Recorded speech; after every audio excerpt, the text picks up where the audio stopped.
Ya, sebelumnya saya Siti Haratul sini akan membahas sistem data terdistribusi mengenai pembuatan user, ada replikasi, konsep view, dan juga trigger.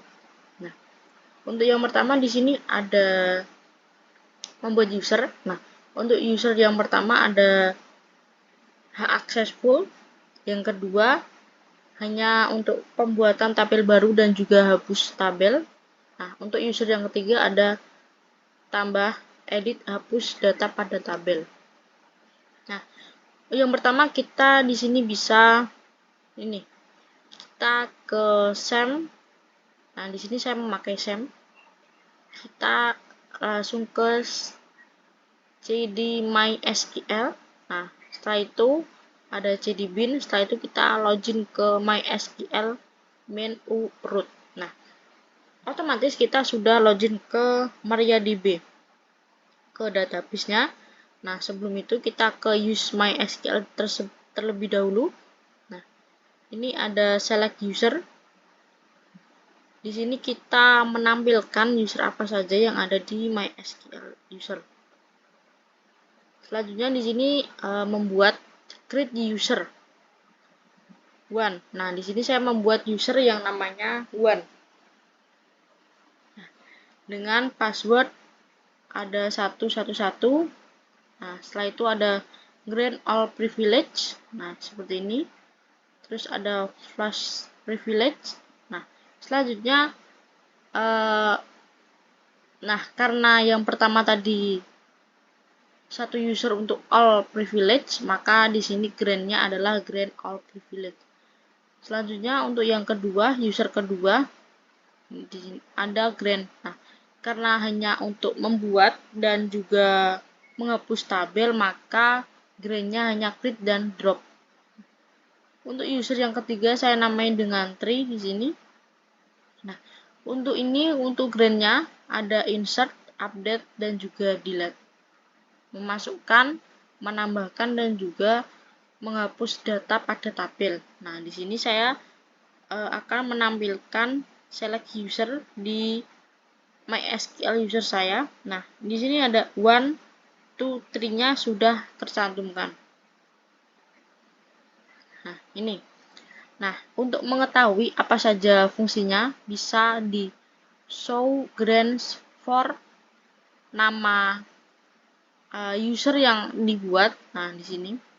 Di sini kan user 1 ada grant all privilege, user 2 sampai user 3. Yang kedua di sini saya akan membuat replikasi menggunakan MySQL dengan konsep master to slave. Yang pertama kita ke CD ini. Ini itu lokasi filenya, di mana lokasi file dari MySQL.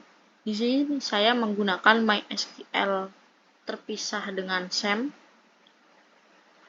Jadinya hanya MySQL server. Setelah itu kita ke ini MySQL menu root main p. Kita login dengan password yang sebelumnya dibuat. Nah, setelah itu ada create user UT. Nah, untuk create user ini untuk masternya saya menamai dengan UTS data.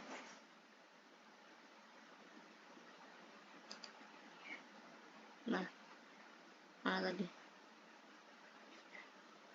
UTS data 2. Nah, untuk passwordnya ini ada 1, 2, 3. Selanjutnya di sini ada grant replication slash on to UTS SDT2.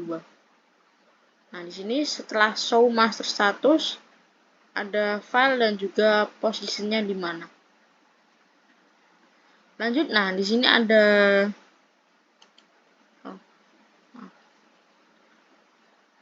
di sini ada slave. Nah, untuk slave sendiri dimulai dari untuk langkahnya seperti di awal tadi yang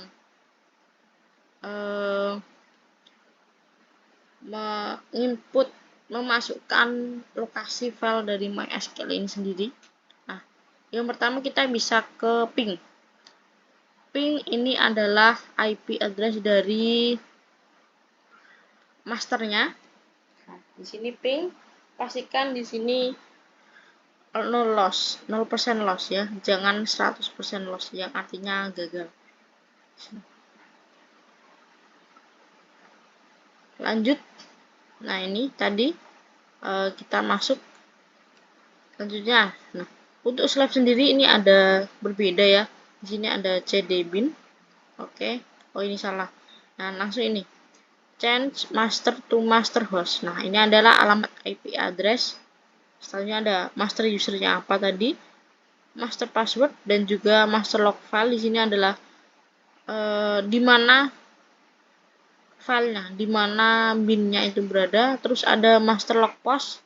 Untuk log post sendiri ada 4. Nah, di sini bisa start slave. Setelah start slave ada show slave status garis miring kebalik G. Nah, di sini akan menampilkan, dan nanti di sini adalah tulisannya yes ya. Di sini yes dan yes. Oke. Nah, di sini untuk database sendiri saya menggunakan Heidi. Nah, ini karena memang screenshot, maka tampilannya masih sama di sini. Nah, di master juga dari database akan langsung terinput langsung ke slave-nya. Nah, selanjutnya di sini adalah konsep view. Ini bisa didengarkan penjelasan di sini. Baik, selanjutnya setelah kita membahas mengenai replikasi, kita sekarang akan membahas mengenai konsep view. Nah, di sini untuk view sendiri, saya sudah membuat 2 view. Yang pertama ada view nama dan juga view stock. Nah, cara membuat view, bagaimana cara membuatnya? Yang pertama, kita membuat apa itu database. Nah, database bisa di sini, klik kanan, klik new database. Setelah kita membuat database, kita membuat tabel ini ya. Kita membuat tabel beberapa pun yang ingin kita buat. Nah, di sini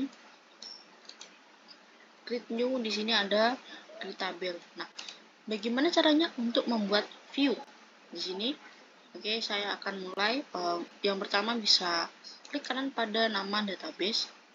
Di sana ada create new, ada view. Oke. Nah, di sini untuk view sendiri saya akan namakan ke view judul. Nah, di sini bisa menambahkan nama saja. Selanjutnya langsung select saja. Nah, di sini select bintang from untuk sintaksnya. Nah, setelah ini kita bisa merujuk ke tabel mana yang akan kita tuju. Saya misal ke tabel stock.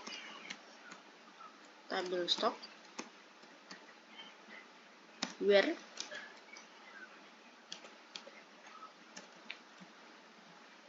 apa? Nah, di sini sesudah kita menuju ke tabel stock, nah di sini kita akan memanggil apa yang akan kita lihat gitu. Seperti itu. Misal saya ingin melihat stok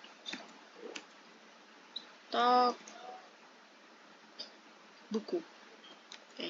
Sini saya ingin melihat stok buku.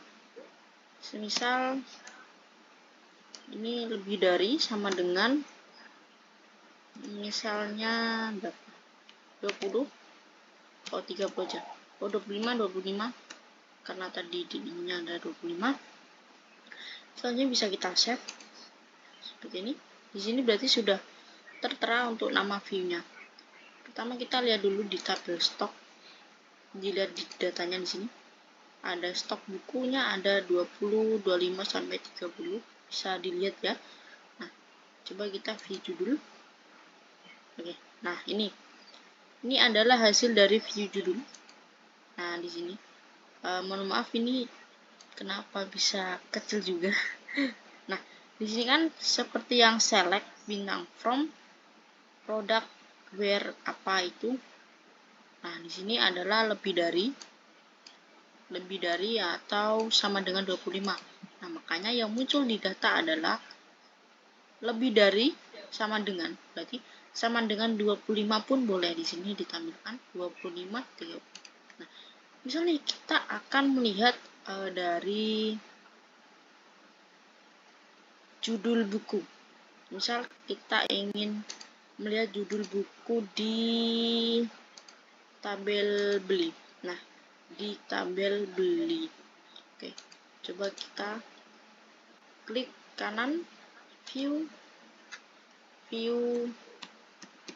judul buku. Nah, ini langsung saja select bintang from tabel beli yang ingin kita lihat tabelnya. Tabel beli where apa yang ingin kita lihat di sini yaitu judul buku.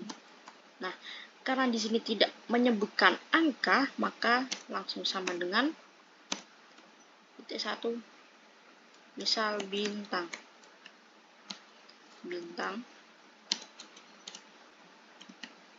Oke, kita save. Sudah. Berarti ini sudah ada di sini nanti. Nah, di sini untuk judul bukunya yaitu bintang. Kita lihat di tabel beli. Nah, di tabel beli ini judul bintang ada 2. Coba kita lihat di view judul buku. Nah, sudah tertera apa yang ingin kita lihat view-nya yaitu judul buku bintang. Nah, di sini. Ini. Oke, ini mohon maaf ya, kecil.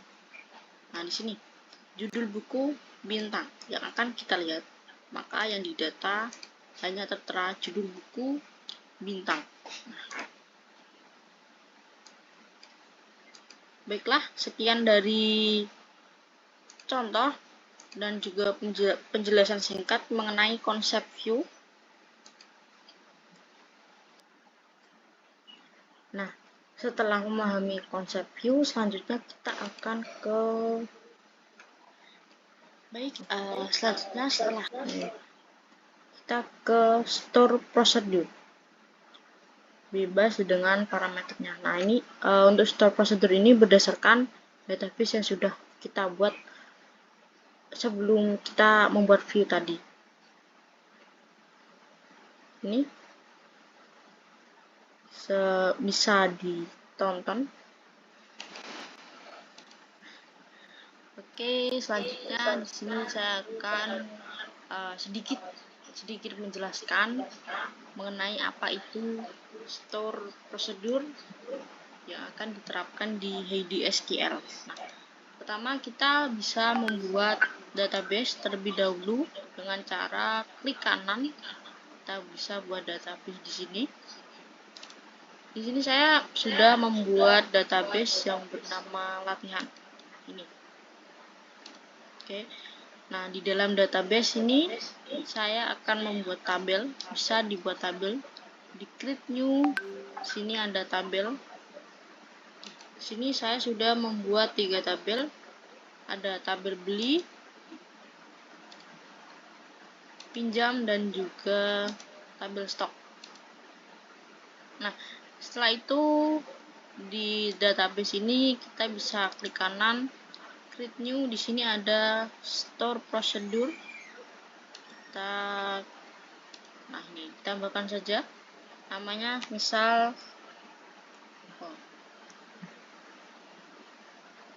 tambah stok aja. Tambah stok. Oke. Di sini untuk komen, di sini komen opsional mau ditambahkan ataupun tidak. Nah, selanjutnya saya akan sintaksnya. Ada select bintang from. Di sini saya akan mengambil dari tabel yang namanya ada tabel stok. Kita tulis saja di sini tabel stok titik koma. Oke. Selanjutnya kita save. Nah, di sini sudah ditambahkan tabel stok store prosedurnya. Oke, saya di sini hapus dulu ini. Di sini langsung saja file new query. Oke, kita akan memanggil dengan cara call nama store procedure-nya di sini. Di sini saya menambahkan tambah stok kurung buka kurang tutup. Udah, kita run saja. Nah, di sini sudah muncul untuk tabel stoknya sini. Nah, kita buka lagi di tabel stok. Misalkan di sini saya akan menambahkan satu parameter. Tambahkan saja di sini ada 3 option, parameter, dan fit kode. Di parameter di sini langsung saja add param 1. Nah, di sini untuk data type-nya ada beberapa, ada float, chart, varchar, year, time, dan sebagainya. Oke. Nah, untuk mengambil parameter di sini menggunakan where tabelnya, nama tabel yang dipanggil, tabel stok, disesuaikan ataupun disamakan dengan yang ini. Terus titik. Nah, di sini misal saya akan stok buku sama dengan namanya ada param 1. Oke, langsung saja kita save. Kita kembali ke query di sini. Nah, di sini bisa langsung mengambil. Nah, di sini untuk stok bukunya ada 20, 25 sampai 30. Misal saya akan memanggil stok buku yang jumlahnya 20. Oh, mohon maaf. Apa nih? 20. Coba kita run saja. Nah, jadi nanti di ini untuk tabel stoknya yang dipanggil hanya stok buku yang berjumlah 20. Oke. Semisal nih saya akan membuat 2 parameter dengan tabel yang berbeda. Kita add saja di sini param 2. Saya menggunakan data type yang sama. Kita copy saja di sini. Oke. Ini kita ganti dulu dengan param 2. Yang ini kita hapus. Kita hapus dulu untuk nama tabelnya. Nah, di sini saya kan tadi membuat 3 tabel. Ada tabel beli, pinjam, dan juga tabel stok. Semisal saya akan memanggil yang di tabel beli. Tabel beli. Oke, sini saya akan memanggil harga buku. Oke. Sini, oh iya. Oke, kita ini ganti saja dengan desimal. Sudah, coba kita save. Bisa. Nah, di sini kita tinggal menambahkan. Ini sudah ada 20, misal kita tambahkan yang tabel beli yang harganya 100.000. Kita coba run. Nah, di sini ada 2.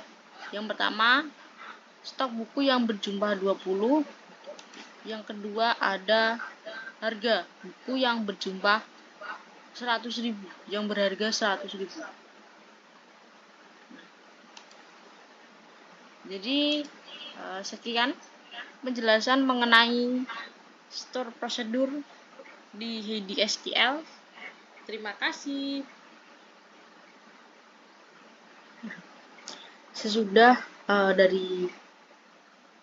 kita buat user, ada konsep view, replika, store prosedur, selanjutnya di sini ada trigger. Nah, untuk trigger sendiri ya ada menggunakan satu saja yaitu after, tapi dengan 3 konsep yaitu ada insert, update, dan delete.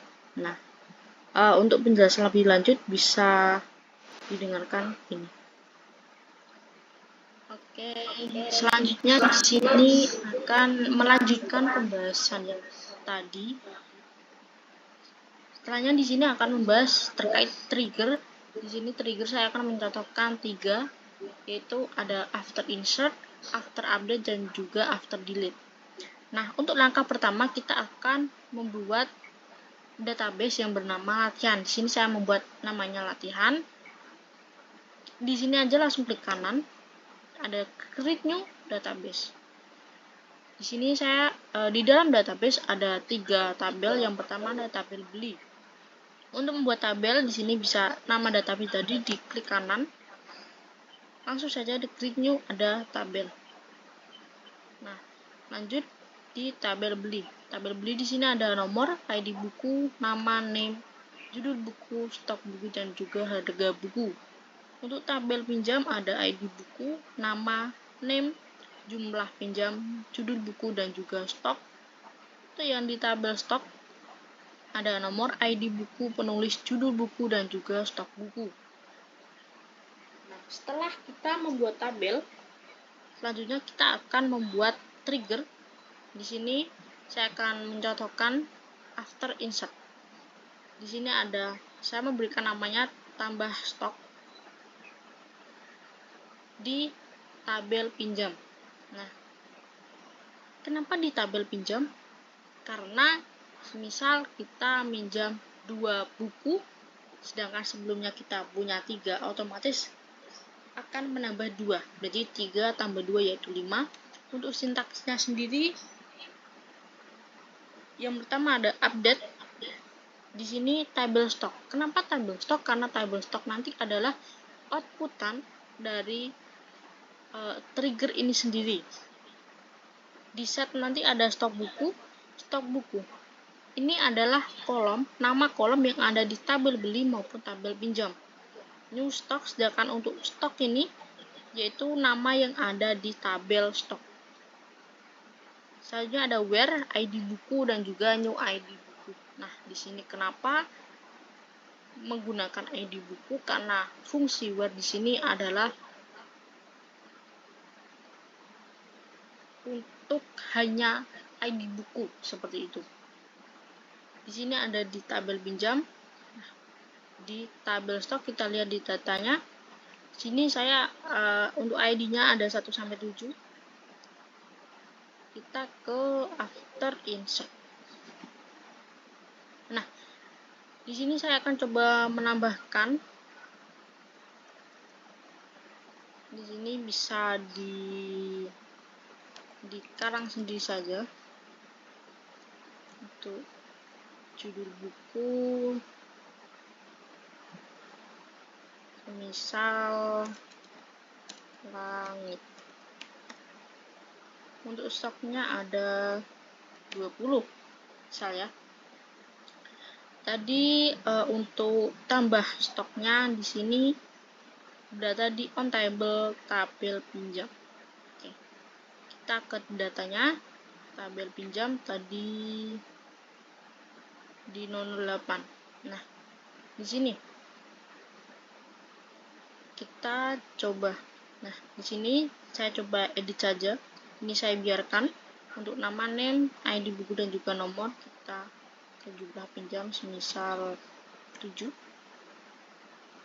Stoknya juga 7. Coba lihat apakah ternyata belum ada. Di sini kita coba.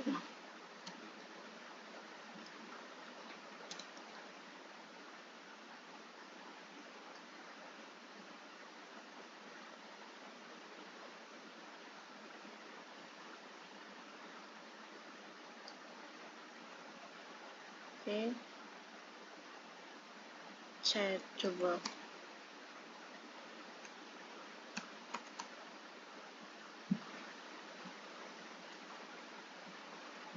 tadi judulnya langit,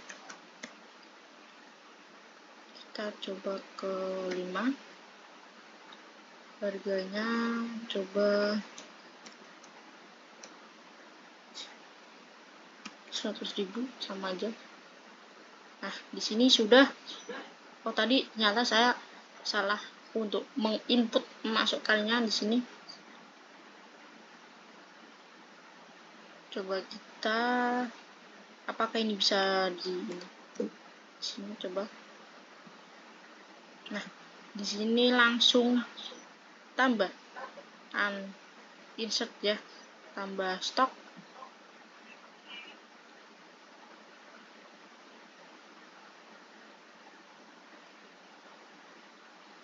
Selanjutnya ada di new stock. Di sini di new stock, untuk new stock sendiri di sini masih sama, ada after update di tabel beli. Di tabel beli ini untuk sintaksnya masih sama. Oke, kita lihat di tabel stok lagi. Kita lihat lagi. Semisal saya akan merubah yang 101 di tabel beli. Sini ya. Coba tadi jumlah awal tadi 11. Coba kita tambah 4. Kita update. Jadi 15 ya. Selanjutnya ada di kurang stok. Di sini ada delete. Maaf, di sini ada gluduk.